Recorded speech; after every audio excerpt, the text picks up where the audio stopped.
안녕하세요. 역사인물을 프로파일하는 혜진쌤입니다. 자, 오늘은 고려 성종의 프로파일을 보고 드리겠습니다. 여러분 지금부터 함께 이 인물의 수사에 집중해 주세요. 자, 먼저 성종의 사진입니다. 성종 역시 정부가 표준 영정으로 삼고 있는 사진은 없어서 무덤 사진을 가져와 봤고요. 성종의 이름은 왕치입니다. 그가 살았던 시대는 고려시대이고요. 960년 광종 11년에 태어나서 997년 성종 16년에 사망을 하게 되었습니다. 고려 성종은 모두가 아시다시피 고려의 제6대 왕으로서 981년에서 997년간 재위에 있었습니다. 자, 고려 성종의 업적과 영향에 대해서 본격적으로 살펴볼 건데요. 자, 첫 번째, 유교 이념 확립. 두 번째, 통치체제 정비. 세 번째, 거란족 침입 대응으로 나눠서 살펴볼 수 있습니다. 자, 여기서 가장 첫 번째, 유교 이념을 확립했다라는 것에 최승로의 시무 28조를 수용했다라고 적혀 있는데요.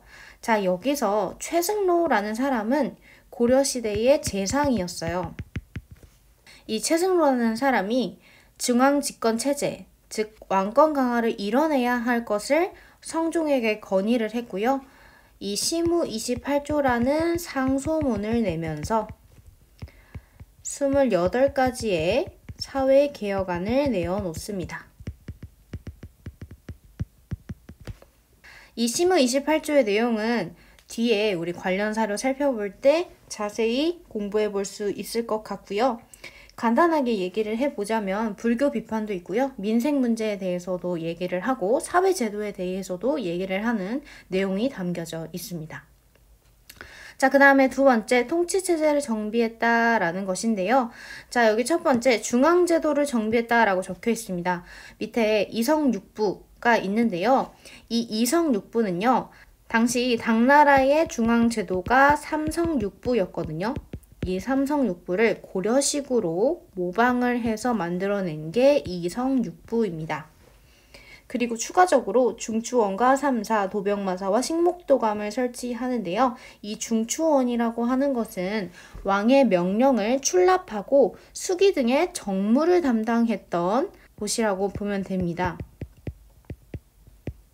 그리고 삼사라는 곳은요, 전국의 출납과 회계를 담당했다라고 알고 계시면 되겠습니다. 자, 그 다음에 도병마사는요, 국방회의 기구라고 보시면 돼요. 국방상의 업무를 다 담당을 했던 것이죠. 그리고 식목도감은 고려의 제도 혹은 격식을 의논하고 결정하는 곳이었다라는 거 알고 계시면 되겠습니다. 자, 그 다음에 두 번째, 지방제도를 정비합니다. 자, 중앙제도도 정비했으니 지방제도도 정비를 해야겠죠. 자, 전국에 12목을 설치합니다. 이 12목이라는 것은요, 지방행정조직을 말합니다. 그리고 지방에 향리제라고 하는 어떤 제도를 정비를 하는데요. 이 향리제라는 것은 지방행정을 맡는 사람을 뽑는 제도를 말해요. 즉, 지방을 관리해줄 사람이 필요했던 것이죠. 자, 그 다음 세 번째, 교육제도도 정비합니다. 교육제도로서는 국자감이라고 하는 학교를 설립을 하고요.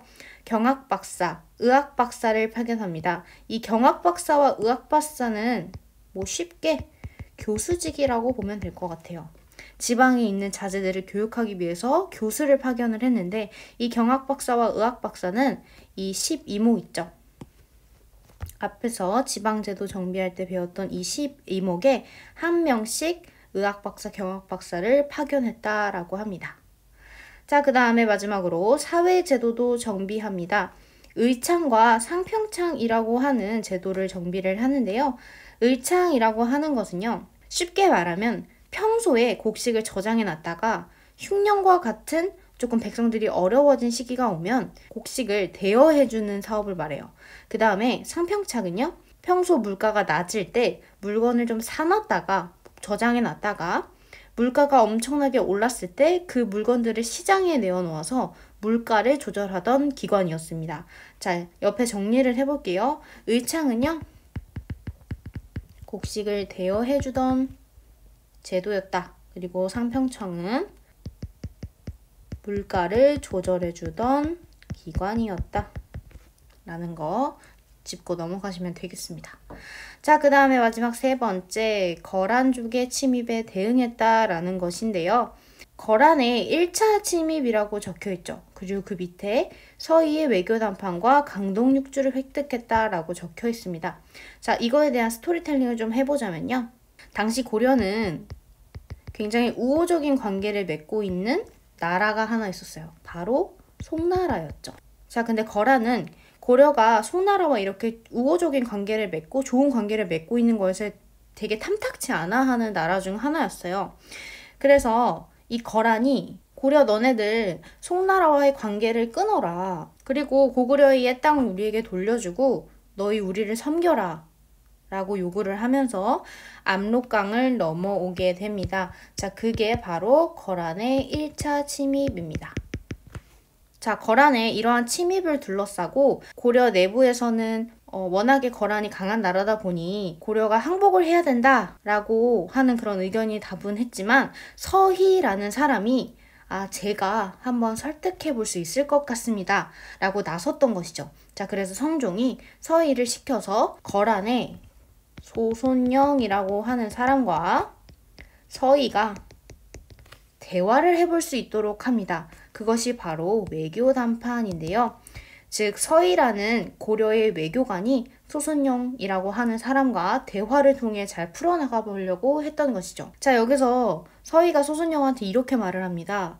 우리가 거란과 교류 시도도 어느 정도 좀 해봤다. 하지만 거란과 고려 사이에 있는 여진족 때문에 항상 너무 어려웠다. 그래서 이 여진을 쫓아내야 우리가 거란과 교류를 할 수 있을 것이다 라고 얘기를 한 거예요. 자, 이렇게 서희가 거란 쪽을 설득해가는 과정 속에서 요나라의 왕, 즉 거란의 왕이 소손영에게 고려와 화해를 하고 다시 돌아와라 라고 명령을 했고, 그렇게 해서 서희의 설득력으로 외교 담판은 마무리가 됐고 거란의 1차 침입도 말로써 물리칠 수 있었습니다. 그리고 거란이 너희가 여진 때문에 우리와 교류를 하지 못한다고 하니 압록강의 동쪽 지역을 줄게 라고 합니다. 압록강의 동쪽 지역을 우리는 뭐라고 하느냐? 바로 강동육주라고 합니다. 이 강동육주라는 지역에요. 고려는 후에 성도 쌓아서 관리를 하기도 하였습니다. 자, 정리해서 보면요.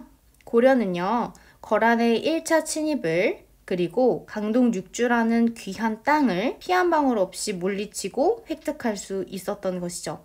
자, 그 과정에서 서희가 얼마나 대단한지 알 수 있었고요. 그리고 이 서희를 믿고 소손영과의 외교 담판을 벌이게 해준 성종이 얼마나 대단한지 라는 것까지 알 수 있었습니다. 자, 그 다음에 관련 문화유산 살펴볼 건데요. 이 관련 문화유산은요. 우리가 앞에서 배웠던 최승로의 시무 28조의 내용을 담은 책이어서 가져와 봤습니다. 자, 그렇다면 최승로의 시무 28조는 도대체 어떤 내용을 다루고 있을까요? 우리 이제부터 한번 살펴볼게요. 자, 이제 고려 성종과 관련된 사료를 두 가지를 살펴볼 건데요. 그 중에 첫 번째 사료 먼저 살펴보도록 하겠습니다. 자, 첫 번째 사료는요. 최승로의 시무 28조의 내용에 대해 알 수 있는 사료입니다. 자, 빠르게 읽어보도록 할게요. 왕이 백성을 다스리는 것은 집집마다 가서 돌보고 날마다 일을 보는 것이 아닙니다. 그러므로 수령을 파견하여 가서 백성의 이익과 손해를 살피게 하는 것입니다. 지금 보건대 지방의 호족들이 백성을 수탈하니 백성이 그 명령을 견뎌내지 못하므로 외관을 두기를 청합니다. 비록 모든 지역에 한꺼번에 다 보낼 수는 없더라도 먼저 10여 주현을 묶어 하나의 관청을 두고 관청마다 두세 명의 관원을 두어 백성을 다스리는 일을 맡기소서. 그 다음 두 번째, 그 예악시서의 가르침과 군신, 부자의 소리는 마땅히 중국을 본받아 비루한 풍속을 고쳐야 되겠지만 그 밖의 거마, 의복의 제도는 그 나라 풍속대로 하여 사치와 검소를 알맞게 하되 굳이 중국과 같이 할 필요는 없습니다. 그 다음에 세 번째, 우리나라 연등의 팔관회를 개최하는데 원컨대 그 가감을 살펴서 백성이 힘을 낼 수 있게 해주소서. 또 인형은 흉내가 아니면 쓰지 않는 것이므로 서조의 사신이 그 전에 와서 이것을 보고 상스럽지 못하고 하면서 얼굴을 가리고 지나쳤으니 원컨대 지금부터는 사용을 허락하지 마소서. 그 다음 네 번째, 원컨대 성상께서 날로 더욱 조심하여 스스로 교만하지 말고 아랫사람을 대할 적에 공손히 할 것을 생각하고 혹시 지은 죄가 있을 때 처벌의 경중을 모두 법대로 결정한다면 태평할 수 있을 것입니다. 자, 그 다음 다섯 번째, 불교를 행하는 것은 몸을 닦는 근본이며 유교를 행하는 것은 나라를 다스리는 근원이니 몸을 닦는 것은 다음 생을 위한 미천이며 나라를 다스리는 것은 곧 지금 해야 할 일입니다. 곧 지금의 할 일입니다. 라고 얘기를 하는 것이죠. 자, 이 신문 28조의 내용을 살펴보니까요. 이 첫 번째 내용은 민생 안정, 민생 구제에 대해서 얘기하는 것 같고, 두 번째는 중국을 굳이 따라할 필요 없습니다. 라고 얘기하는 것이고, 세 번째는 불교 비판의 내용을 담고 있고요. 네 번째는 세상의 일들을 법대로 해결하고 아랫사람을 공손히 대하여야 합니다. 라고 얘기를 하는 것이고요. 마지막으로 다섯 번째는 유교 이념이 얼마나 중요한 것인지에 대해서 알려주는 사료였습니다. 자, 이어서 두 번째 사료 살펴보도록 하겠습니다. 두 번째 사료는 성종의 12목 설치에 관련된 사료인데요. 아까 12목 설치가 무엇이었는지 기억하시나요? 12목이라고 함은 성종이 지방 행정 조직으로 두었던 것이었죠. 지방 제도 정비를 위해서요.